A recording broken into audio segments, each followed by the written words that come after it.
انہوں نے سوال کیا کہ یا رسول اللہ من اکیس الناس و احسم الناس، یا رسول اللہ ہمیں عقل مند اور ہوشیار آدمی کون ہے؟ کیا سوال کیا؟ ہمیں عقل مند اور ہوشیار آدمی کون ہے؟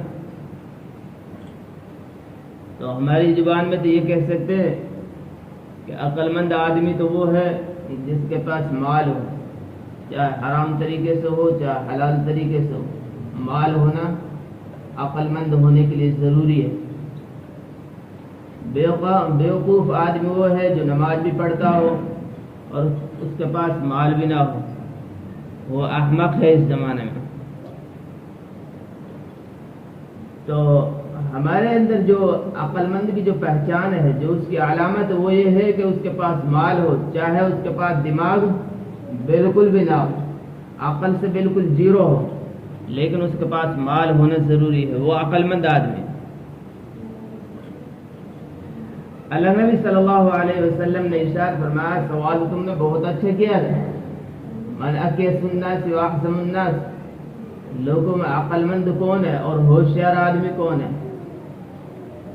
اللہ نبی صلی اللہ علیہ وسلم نے ارشاد فرمایا، اکثرهم استعدادا للموت، تو میں عقل مند آدمی وہ ہے جو کثرت سے موت کو یاد کرے۔ عقل مند آدمی کون ہے؟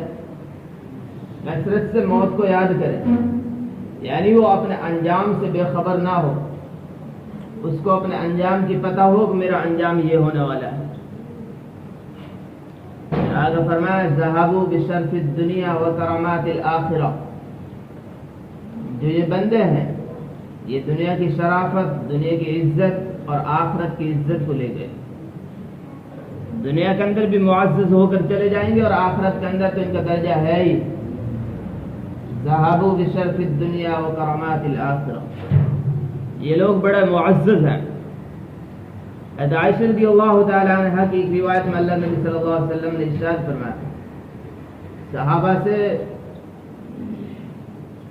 صحابہ حازم اللذات، لذتوں کو ختم کرنے والی کو یاد کیا کرو، کثرت سے یاد کیا کرو۔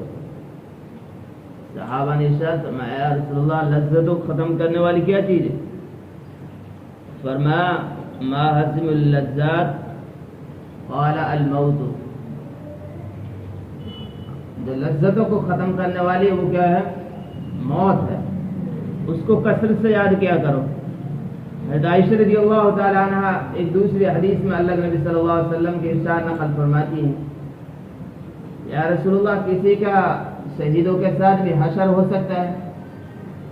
کسی بندے کا شہیدوں کے ساتھ بھی حشر ہو سکتا ہے، یعنی ان کے ساتھ اٹھایا جائے، ان کے ساتھ وہی معاملہ کیا جائے جو شہیدوں کے ساتھ میں کیا جاتا ہے؟ کیا ایسا کسی بندے کے ساتھ ہو سکتا ہے جس نے جہاد بھی نہ کیا ہو پھر شہیدوں کے مرتبے پر پہنچ رہا ہو؟ ایسا ہو سکتا ہے؟ تو اللہ نبی صلی اللہ علیہ وسلم نے ارشاد فرمایا، جو دن میں 20 مرتبہ اپنی موت کو یاد کر لے اس کا بھی شہیدوں کے ساتھ میں حشر ہو۔ جو دن میں 20 مرتبہ بھی اپنی موت کو یاد کر لے تو اس کا حشر کس کے ساتھ میں ہوگا؟ شہیدوں کے ساتھ میں ہوگا۔ حضرت ابو بکر صدیق رضی اللہ تعالیٰ عنہ فرمایا کرتے تھے کہ کل امرئ مصبح فی اہلہ والموت ادنی من شراک نعلہ، ہر بندہ اپنے گھر والوں کے ساتھ میں صبح کرتا ہے۔ کیا کرتا ہے؟ سمجھ ماری کچھ نہیں ہے؟ ہر بندہ اپنے گھر والوں کے ساتھ میں صبح کرتا ہے، صبح کھڑا ہوتا ہے، بیدار ہوتا ہے آرام سے۔ والموت ادنی من شراک نعلہ، لیکن موت اس کے بالکل ٹچ ہے، موت بالکل اس کے قریب ہے۔ جس طرح جوتے کا تسمہ جو ہوتا ہے اس سے اپنے جوتے کو باندھتے ہیں، وہ بالکل اس سے جوائنڈ ہو کر رہتا ہے، اس سے ایک طرف جدا نہیں ہوتا۔ تو یہی موت ہے، موت بندے سے ایسے ہی چپکی رہتی ہے، کبھی بھی پلک جھپکنے کی غلطی ہو جائے تو بندہ اس جہاں سے بے خبر ہو جاتا ہے۔ کسی نے کہا ہے، آگاہ اپنی موت سے کوئی بشر نہیں، سامان ہے 100 برس کا، پل کی کوئی خبر نہیں۔ حضرت ابو بکر صدیق رضی اللہ تعالیٰ عنہ یہی فرما رہے ہیں کہ کل امرئ مصبح فی اہلہ والموت ادنی من شراک نعلہ، ہر بندہ اپنے گھر والوں کے ساتھ میں صبح کرتا ہے لیکن موت اس سے بالکل ملی ہوئی ہے، اس کے بالکل چپکی ہوئی ہے۔ اللہ نبی صلی اللہ علیہ وسلم نے صحابہ سے پوچھا کہ صحابہ تم موت کے بارے میں کیا جانتے ہو؟ کیا پوچھا؟ موت کے بارے میں تم کیا جانتے ہو؟ تو صحاباؤں نے کچھ جواب دیے۔ ایک صحابی نے کہا کہ یا رسول اللہ، موت کے بارے میں یہ جانتا ہوں کہ میں صبح کھڑا ہوتا ہوں تو مجھے شام کا پتہ نہیں ہے شام میں میرے ساتھ میں کیا ہونے والا ہے، پتہ نہیں میں اس دنیا میں رہوں گا کہ نہیں رہوں گا، میری حالت تو یہ رہتی۔ پھر ایک اور صحابی نے فرمایا کہ یا رسول اللہ، میری حالت یہ ہے کہ جب میں 4 رکعت کی نیت باندھتا ہوں تو مجھے یہ پتہ نہیں چلے، مجھے یہ امید نہیں ہے کہ میں 4تھی رکعت پہ جا کر اپنا سلام بھی پھیروں گا کہ نہیں پھیروں گا، اس سے پہلے میں دنیا میں چلا جاؤں۔ تو صحابہ یہ جوابات دے رہے ہیں کس کے بارے میں؟ موت کے بارے میں تم کچھ جانتے ہو یا نہیں جانتے؟ کیسا محسوس کرتے ہو موت کے بارے میں؟ تو اللہ کے نبی صلی اللہ علیہ وسلم نے ارشاد فرمایا، لوگوں میری حالت یہ ہے کہ جب میں ایک طرف سلام پھیر لیتا ہوں تو دوسری طرف سلام پھیرنے کی مجھے امید نہیں رہتی، دوسری طرف میں سلام پھیروں گا یا نہیں پھیروں گا مجھے اس کی کوئی امید نہیں رہتی۔ یعنی موت بالکل اتنی قریب ہے، اتنی قریب ہے کہ بندے کو یہ خبر نہیں ہے کہ ایک سانس دوسرے سانس کے بعد لینا ہے کہ نہیں لینا، وہ سانس آئے گا نہیں آئے گا۔ اسی وجہ سے حضرت عمر رضی اللہ تعالیٰ عنہ فرمایا کرتے تھے کفا بالموت واعظا یا عمر، یہ ان کا مشہور مقولہ، کفا بالموت واعظا یا عمر، عمر تجھے موت سے بڑی کوئی نصیحت مل جائے گی دنیا کے اندر؟ کیا فرمایا کرتے تھے؟ موت سے بڑی کوئی نصیحت مل جائے گی تجھے؟ باپ چلا گیا گھر میں سے، اس سے بڑی عبرت کی کوئی جا ہے؟ کچھ بھی نہیں ہے۔ ماں چلی گئی، بہت سے بھائیوں کی ماں نہیں ہے، بہت سے بھائیوں کا باپ نہیں ہے، اور بہت سے بھائی ایسے ہیں جو ان دونوں ہستیوں سے محروم ہیں، ان کے پیچھے کوئی دعا کرنے والا بندہ نہیں ہے۔ تو ان دونوں سے محروم ہو جانا بہت ہی بڑی محرومی کی بات ہے۔ اس کے پیچھے کوئی ہے دعا کرنے والا؟ ماں اپنے بچے کے لیے کیا دعا کرتی ہے؟ میرے بچے کو جہاں جا رہا اس کو اللہ صحیح سالم پہنچا دے، اس کے ایک ذرہ برابر بھی اس کو کھروچ نہیں آنی چاہیے، اس کو اس طریقے سے پہنچا دے۔ اگر اس کے اوپر کوئی حملہ بھی ہو جاتا ہے سب سے زیادہ اٹیک کس پر ہوتی ہے؟ اس ماں پر ہی ہوتی ہے۔ اب بہت سے بھائی ایسے ہیں جن کی ماں نہیں ہے، بہت سے بھائی ایسے ہیں جن کے باپ نہیں ہے، اب ان کے پیچھے کوئی دعا کرنے والا نہیں۔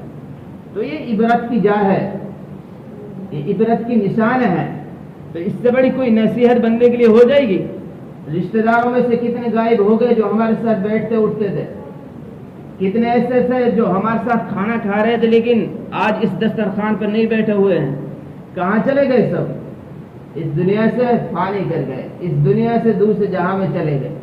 لیکن عبرت کی جہاں تو وہ اس کے لیے ہے جو یہاں رہ کر سمجھ جائے، یہاں رہ کر اپنے آپ کے اپنی زندگی کو کیا بنا لے؟ قیمتی بنا لے۔ اس وجہ سے فرمایا اکثرهم استعدا للموت، عقل مند آدمی تو وہ ہے جو کثرت سے موت کو یاد کرتا ہو۔ حضرت علی رضی اللہ تعالیٰ عنہ ایک مرتبہ قبرستان گئے اور قبرستان میں جا کر ایک آواز سے پکارا، یا اہل القبور، اے قبر والو، قسمت اموالکم، تم جو پیچھے مال چھوڑ کر گئے تھے ان مال کو تقسیم کر لیا گیا ہے۔ ورثہ نے اس مال کو، جو حصے دار تھے اس مال کو اپنے درمیان میں تقسیم کر لیا اور تم خالی اپنے قبر میں لیٹے ہوئے ہو۔ آگے فرمایا ودیارکم سکنت، جن گھروں کو تم بے چینی سے پریشان تھے بنانے کے لیے ان گھروں کو تم چھوڑ کر چلے گئے، آج قبرستان میں لیٹے ہوئے ہو، آج اس میں لوگ باغ رہ رہے ہیں، آج اس میں تیرے ورثہ اور دیگر لوگ رہ رہے ہیں۔ آگے فرمایا وزوجت ازواجکم، اور جن بیویوں کو تم چھوڑ کر گئے تھے جن بیویوں کو ہمیشہ کے لیے تم ماں باپ کے نافرمان بن گئے، ان بیویوں کے چکر میں جن بیویوں کو تم غلام بن کر رہ گئے، آج کیا ہو گیا؟ وہ اپنی عدت گزار کر دوسرے کے یہاں رہ رہی ہیں۔ وَأَزْوَاجُكُمْ زُوِّجَتْ، اور آگے فرمایا جن اولاد کے لیے تم اتنے بے خبر اور اتنے مردود ہو گئے کہ تمہیں پتہ نہیں چلا کہ یہ حرام ہے حلال ہے، جن اولاد کی خاطر تمہیں یہ ہوش نہیں رہا کہ اسلام بھی کوئی چیز ہے، آج کیا ہوگا؟ وَأَوْلَادُكُمْ حُرِمَتْ، وہ اولاد آج تجھ سے روز بروز دن تجھ سے منہ موڑتی جا رہی ہے۔ صورت حال یہی ہے۔ آج باپ کا انتقال ہوا، 3 دن بعد میں اولاد کی وہی حالت ہو جاتی ہے جو پہلے تھی۔ ماں کا انتقال ہوگا 4-5 دن کے بعد میں وہی حالت ہے جو پہلے تھی۔ دونوں گئے تو اس کو پتہ نہیں چل رہا کہ میرے ماں باپ گئے نہیں گئے، وہ ایسے ہی رہ رہا، خوشی خرم کے ساتھ میں رہ رہا۔ حضرت علی فرما رہے ہیں کہ تم ایسے مت کرو، یا اہل القبور قسمت اموالکم ودیارکم سکنت، جس چیز کو تم پیچھے چھوڑ کر گئے تو وہ چیز تو بالکل فنا ہو گئی، تمہارے ساتھ کیا ہے؟ قبر والو تمہارے ساتھ کیا ہے؟ تمہارے پاس 2 صورت ہے، یا تو تمہارے پاس ہے اچھے اعمال ہیں، یہ بد اعمال ہے۔ اچھا اعمال ہے تو تم قبر کے اندر بھی سکون سے رہو گے، اگر بد اعمال ہے تمہارے پاس تو قبر کے اندر بھی تمہیں سکون نہیں۔ اور آج دنیا کی صورت حال یہی ہے، جو نیک عمل کر رہا ہے دنیا کے اندر وہ سکون کے ساتھ میں، وہ اطمینان کے ساتھ میں، اس کے دل کو کبھی بے چینی نہیں ہوتی، اور جو حرام کما رہا اور جو بد اعمالیاں کر رہا ہے آج اس کا دل بھی بے سکون ہے، اس کے دل کے اندر بے چینیاں گھسی ہوئی ہیں۔ وہ پوچھ رہا ہے کسی طریقے سے ہم اس بے چینی کو دور کریں۔ بے چینی کا علاج تو صرف ایک علاج ہے، اس کے علاوہ کوئی دوسرا علاج اس کا نہیں ہے، کوئی ٹیبلٹ اس کی علاج نہیں کر سکتی۔ اس کا علاج الا بذکر اللہ تطمئن القلوب، دلوں کا جو اطمینان ہے وہ صرف کس میں ہے؟ اللہ کے ذکر میں۔ اس کے علاوہ ساری کی ساری چیزیں چاہے دنیا کی کوئی سے عیش و آرام کی اختیار کر لیں پھر بھی سکون نہیں مل سکتا، کیونکہ اللہ کا وعدہ ہے الا بذکر اللہ تطمئن القلوب۔ کان کھول کر سنو، دلوں کو جو اطمینان ملتا ہے وہ صرف کس سے مل رہا ہے؟ اطمینان کس سے مل رہا ہے؟ وہ اللہ کے ذکر سے مل رہا ہے۔ ایک مرتبہ حضرت علی رضی اللہ تعالی عنہ زندوں سے مخاطب ہو کر فرمایا، پہلا تو قبرستان والوں کو مخاطب کر کے فرمایا، پھر زندوں سے مخاطب کر کے فرمایا ارتحلت الدنیا مدبرہ، لوگو دنیا تم سے منہ پھیر کر جا رہی ہے۔ کیا کر رہی ہے؟ تم سے منہ پھیر کر جا رہی ہے، تم دنیا کے پیچھے بھاگ رہے ہو۔ وارتحلت الآخرت مقبلہ، اور آخرت تمہارے پیچھے پیچھے آ رہی ہے۔ تم دنیا تمہارے آگے پیچھے بھاگ رہی ہے اور آخرت تمہارے پیچھے پیچھے آ رہی ہے۔ اس سے کیا پتہ چل رہا ہے؟ دنیا کا وقت بڑا تھوڑا ہے، آخرت اس وقت کو سمیٹی جا رہی ہے۔ جس وقت میں دنیا رہ رہی ہے، دنیا اپنی زندگی کو گزار رہی ہے، اس وقت کو کیا پر کر رہی ہے؟ آخرت پر کر رہی ہے۔ تو حضرت علی فرما رہے ہیں ارتحلت الدنیا مدبرہ وارتحلت الآخرت مقبلہ لکل واحدۃ منہا بنون فکونوا من ابناء الآخرہ ولا تکونوا من ابناء الدنیا۔ یہ بات کان کھول کر سنو کہ آخرت والے بندے بھی ہیں، دنیا والے بندے بھی ہیں، ان میں سے ہر ایک کے بندے ہیں۔ دنیا کمائی، نمرود گیا خاک میں مل کر چلا گیا، فرعون آیا دنیا کمائی خاک میں مل کر چلا گیا، ہر ایک آیا، قارون آیا، شداد آیا، ابو جہل ابو لہب آیا، دنیا کمائے تو اس دنیا سے خاک تر ہو گئے۔ لیکن ابناء الآخرہ، تم کیا کرنا؟ تم آخرت والے بننا، دنیا والے نہیں بننا بلکہ آخرت والے بننا۔ ایسا کیوں فرمایا؟ فرمایا فإن اليوم عمل ولا حساب، آج تم دیکھ رہے ہو تم سے کوئی حساب لینے والا نہیں ہے۔ آج کیا دیکھ رہے ہو؟ کوئی حساب لے گا تم سے؟ تم نے نماز کیوں نہیں پڑھی؟ کوئی حساب لے رہا؟ زکوٰۃ کیوں نہیں دی؟ حج کیوں نہیں کیا؟ کوئی حساب لے رہا؟ کوئی حساب نہیں لے رہا۔ فإن اليوم عمل، آج تمہارے اعمال ہیں، اعمال کے لیے تمہارے لیے چھٹی اور گنجائش ہے، جہاں تک چاہو اس اعمال کو انجام دو، لیکن ولا حساب، کوئی حساب نہیں لے گا۔ اور پھر وغدا ولا فإن الغدا حساب ولا عمل، اور کل قیامت دن ایسا ہوگا کہ حساب کتاب ہوگا، عمل کی کوئی گنجائش نہیں ہوگی۔ اس وجہ سے فرمایا فکونوا من ابناء الآخرہ، تم آخرت والے بننا، دنیا والے نہیں بننا۔ کیوں؟ کیونکہ آج عمل کی جگہ ہے، حساب کی کوئی جگہ نہیں ہے۔ کوئی پوچھ رہا ہے کہ پانی کیوں استعمال کر رہے ہو لوگ، کوئی پوچھ رہا ہے کہ اتنا پانی اللہ کی نعمتوں کو کیوں بے قدری سے اٹھا رہے ہو، کوئی نہیں پوچھ رہا۔ اللہ کی کروڑوں ہواؤں ٹنوں کو استعمال کر رہے ہیں، کسی نے پوچھا؟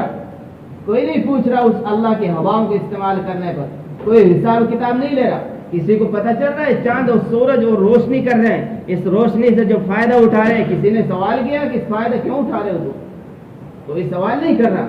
کیوں؟ کیونکہ عمل کی جگہ ہے، اچھا ہے یا برا ہے یہ تو کل قیامت دن پتہ چل جائے گا۔ اس وجہ سے فرمایا فکونوا من ابناء الآخرہ، تم آخرت والے بندے بننا، دنیا والے بندے مت بننا۔ ارتحلت الدنیا مدبرہ، آخرت کیا ہو رہی ہے؟ دنیا منہ موڑ کر تم سے جا رہی ہے۔ اللہ نے پھر حساب کر کے بتایا وعادا وثمودا واصحاب الرس وقرونا بین ذلک کثیرا، عاد آئی، قوم عاد آئی تم سے زیادہ طاقتور، تم سے زیادہ عمر والی، وعادا وثمودا، قوم سمود آئی تم سے زیادہ طاقتور، وکلا ضربنا، اور ان کے درمیان میں بہت ساری قومیں آئی، ہزاروں لاکھوں قومیں ان کے درمیان میں آئی۔ پھر انبیاء علیہ الصلوۃ والسلام آتے رہے، لیکن انہوں نے کیا کام انجام دیا؟ انہوں نے دیا دنیا کو اپنے ہاتھ پر لینا چاہا، پھر وہ کیا ہو گئے؟ هل تحس منهم من احد او تسمع لهم رکزا، کیا ان میں سے کسی کی آہٹ یا بھنبھناہٹ سنتے ہو تم؟ کیا تمہیں ان کے کوئی نشانات ملے ہیں؟ آج جو انہوں نے نشانات بنائے تھے، جو انہوں نے رہنے کے لیے اپنے لیے بنگلے بنائے، کوٹھیاں بنائی، محل بنائے، وہ آج کہاں ہیں؟ کھنڈروں میں پڑے ہوئے۔ الا یا ساکن القصور العلا تدفن عن قریب فی التراب، وہ رہنے والے محل اور قصروں میں رہنے والے، تدفن عن قریب فی التراب، تجھے عن قریب مٹی کے اندر دفن کیا جائے گا۔ لہ الملک کل یوم، ہر دن ایک فرشتہ آواز لگا رہا ہے۔ آواز کیا ہے؟ آواز یہ ہے ابنوا للآخرہ، تم کو آخرت کے لیے بنایا گیا ہے، ولدوا للموت، اور موت کے لیے تمہیں بنایا گیا ہے۔ آخرت کے پیچھے